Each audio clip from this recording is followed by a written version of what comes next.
This is Democracy Now!, democracynow.org, The War and Peace Report. I'm Amy Goodman with Juan Gonzalez.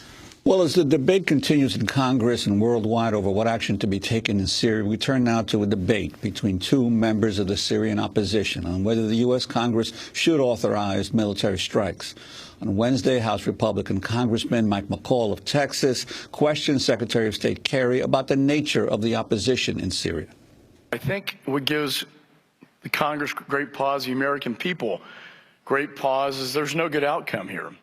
They don't see a good side versus a bad side. They see Assad as a bad actor who's used chemical weapons. There's no question about that. But then who is the other side? Who are the rebel forces? Who are they? I ask that in my briefings all the time. And every time I get briefed on this, it gets worse and worse because the majority now of these rebel forces, and I say majority now, are radical Islamists pouring in from all over the world to come to Syria for the fight. And my concern is any strike against this regime, as bad as it is, will empower these radical Islamists, these extremists. I just don't agree that a majority are al-Qaeda and the bad guys. That's not true. There are about 70 to 100,000 oppositionists, about somewhere maybe 15 to 25% might be in one group or another who are what we would deem to be bad guys. There are many different groups, al-Nusra, al-Shamra. They're different entities, and sometimes they're fighting each other, even now. The general belief, there is a real moderate opposition that exists. General Idris is running the military arm of that. And our allies in this effort, our friends from the Saudis to the Emiratis to the Qataris and others, are now in a disciplined way funneling assistance through General Idris and the moderate opposition who are getting stronger as a result of it. I got 40 seconds, but there are moderates there, but the briefings I've received, unless I've gotten different ones or more inaccurate briefings, is at 50%. Well, and rising, the freedom, these fighters coming globally are not coming in as moderates. They're coming in as jihadists, and that's my concern. That's Texas Republican Congressmember McCall questioning Secretary of State John Kerry at yesterday's House Foreign Affairs Committee hearing. And behind Kerry, throughout that hearing, you saw bloodied hands or red-stained hands behind him. The group Code Pink had a line of people sitting silently with their hands up behind his head. Well, right now in London, we're joined by Reem Turkmani, member of the Syrian political opposition group Building the Syrian State Current. And in Washington, D.C., we're joined by Radwan Ziadeh, the former Director of Foreign Relations at the Syrian National Council, Director of the Damascus Center for Human Rights Studies and of the Syrian Center for Political and Strategic Studies. We welcome you both to Democracy Now!, and I'd like to begin with Radwan Ziadeh in Washington. Do you support or oppose a U.S. strike on your country? It's not in this way. I think that the question has to be reframed the way that, do you allow the Assad to continue the killings and to do more chemical attacks on the civilians, to allow the Assad to wage more massacres against the Syrian people, which more than 100,000 of people being killed? Do pursue other options? All the options we've been tried with the Assad, through negotiations, through political solution, through sanctions. None of these actually convinced him to stop the killings machine he has started since March 2011. This is why using force as one of the options to protect the civilians became the last options we should go with it, because we don't have other options. Otherwise, the Assad continue his killing machine, and maybe now Syria became the largest humanitarian disaster in the world, with the number of the refugees across 2 million in the neighboring countries. This is why it became unmanageable crisis, unmanageable situation, and this is why we should not wait more and more. And this is why we support the Obama decision, we support the administration decision to use the force against the Assad regime to end the crisis and to open the political process for all the Syrians to participate to build a democratic Syria.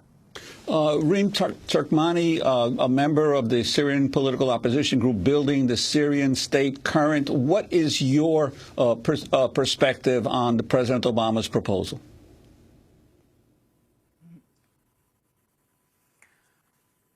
I think the U.S. is already a part of this conflict. It's not exactly true what previous discussions have mentioned, that this is only a civil war. There is a complex layer of civil war and proxy international war and regional war. So I think, yes, President Obama does have responsibility here, and they need to be a player.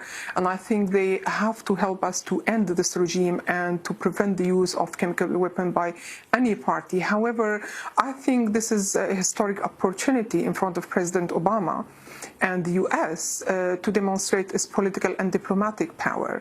We all know that the U.S. is strong militarily. You know, you can measure that physically, but nobody can measure the political and diplomatic power and the force for peace except in such times, in the times of international crisis. And if the U.S. resort to military power to end this, then that means basically that they failed politically.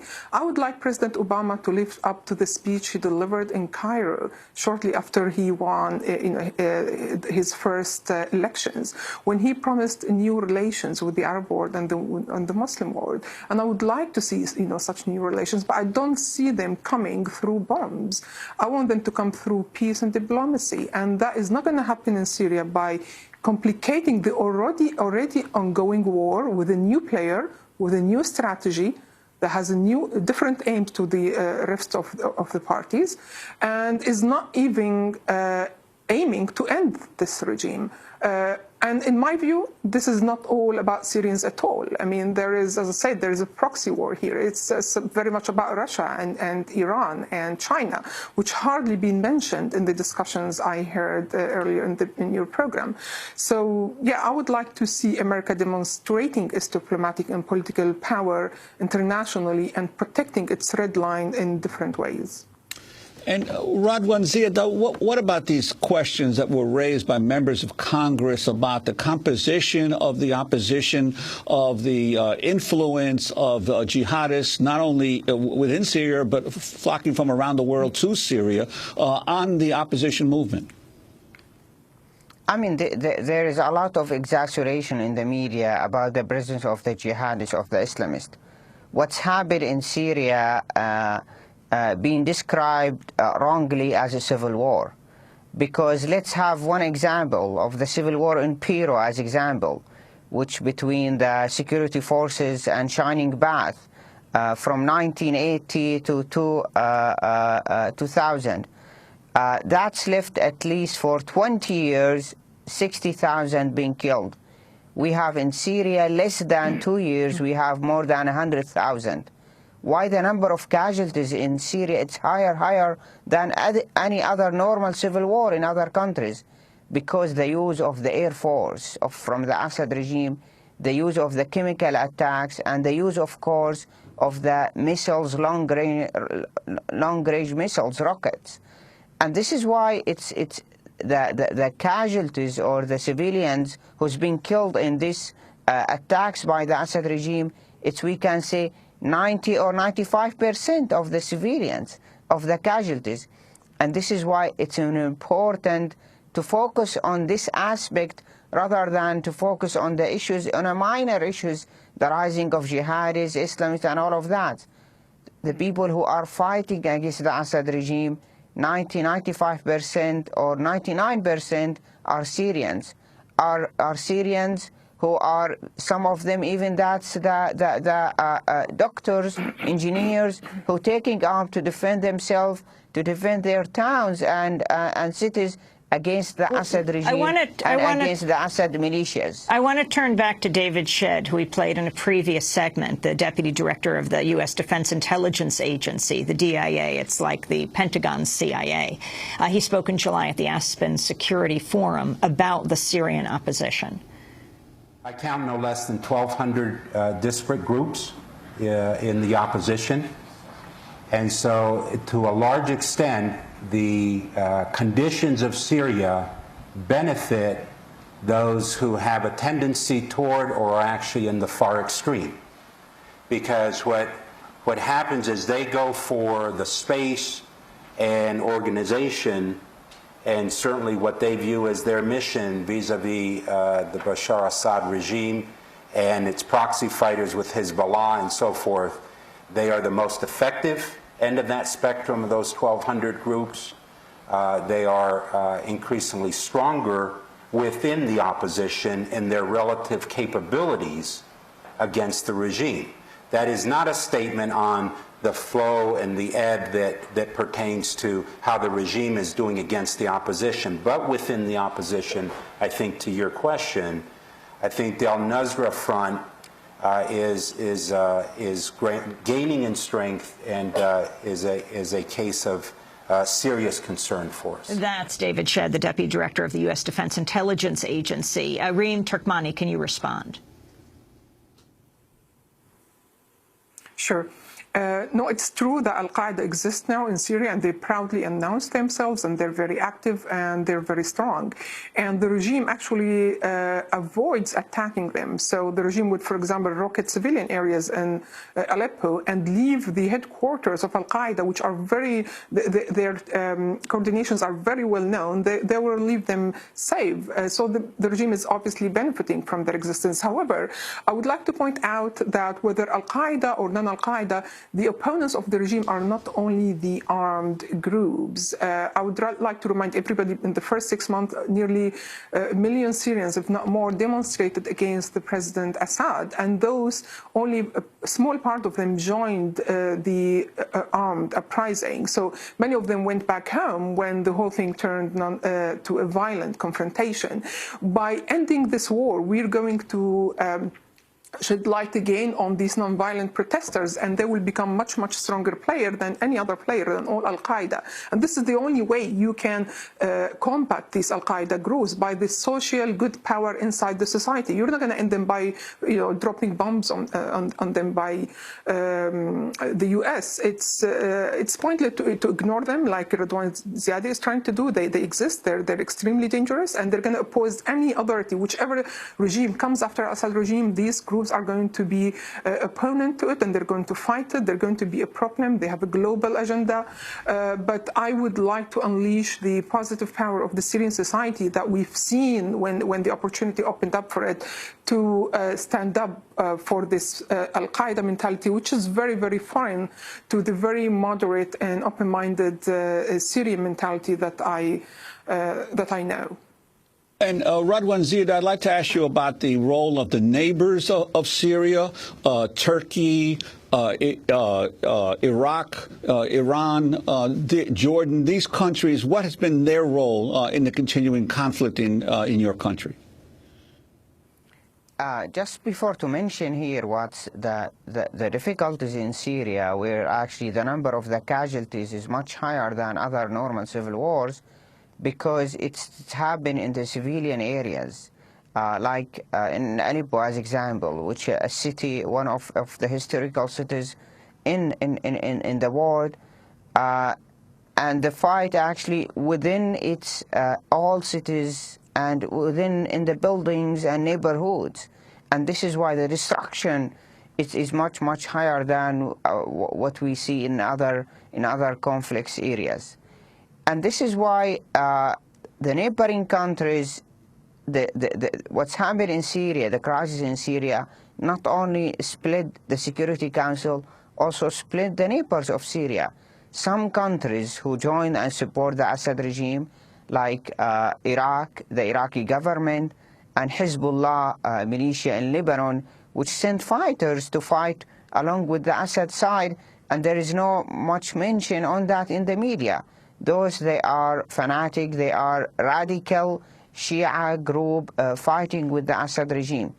And on the other side, you have Lebanon, Jordan, and Turkey, which of course they have an impact, an effect of what's happened in Syria. I mean, what's happened in Syria can spill over very easily to other weak states, like what's happened in Lebanon. Until now, they having difficulties to form government because they have split within the society. Some of them the pro-Assad, others the support the Syrian people and the revolution. And maybe Turkey, it's the only country who has actually supported the Syrian refugees with the least support from the international community. I think this is why the responsibility more here on the international community to support all of these countries to be able to provide the Syrian refugees with the high international standards of respect and dignity, provide them with the food, water, shelter, and all of these issues. It's much needed, especially in Lebanon and Jordan. Reem Turkmani, I wanted to ask about the role of Saudi Arabia. Ahmed Jarba, the new president of the opposition group, the Syrian National Coalition, who was raised by Kerry on Tuesday when he was speaking before the Senate Foreign Relations Committee as the credible leader of the Syrian opposition, is very close to Saudi Arabia. And, of course, Saudi Arabia is funding a lot of what's going on with the rebels. Can you comment on this? Yeah, I mean, Al-Jarba is a leader of one group of the opposition, a group that is based outside Syria. He doesn't represent the views of the Syrian inside Syria. At the end of the day, this promised military attack is going to affect first and foremost the Syrians inside Syria. And it will be the views of those people inside that I will be interested the most, not of Al-Jarba or anybody else outside the country. And when I'm representing my views, you know, that's all after talking to lots of people inside the country. I represent a political group that is mainly based inside Syria. Its leader still lives in Damascus, and they are very strongly against the regime and against this strike. And we've been actually against the way the U.S. interfered politically with this conflict from day one. We thought there is a great opportunity in front of the U.S. here to play a very strong, brave political role. But what they demonstrated from day one is a failure to read the situation well. And you can judge that by the statements of Hillary Clinton. She kept repeating, Assad days are numbered, Assad days are numbered. And then it turned out that her days were numbered and the Assad state. I mean, isn't that also something that shakes the U.S. credibility, its political credibility and potential? I think yes. And the U.S. we're going to have to leave it there. A very weak political player in this conflict, and I think it's time for it to change that. I want to thank you very much for being with us. Reem Turkmani is a member of the Syrian political opposition, Building the Syrian State Current. And I also want to thank our guest in Washington, Radwan Ziada, director of the Damascus Center for Human Rights Studies.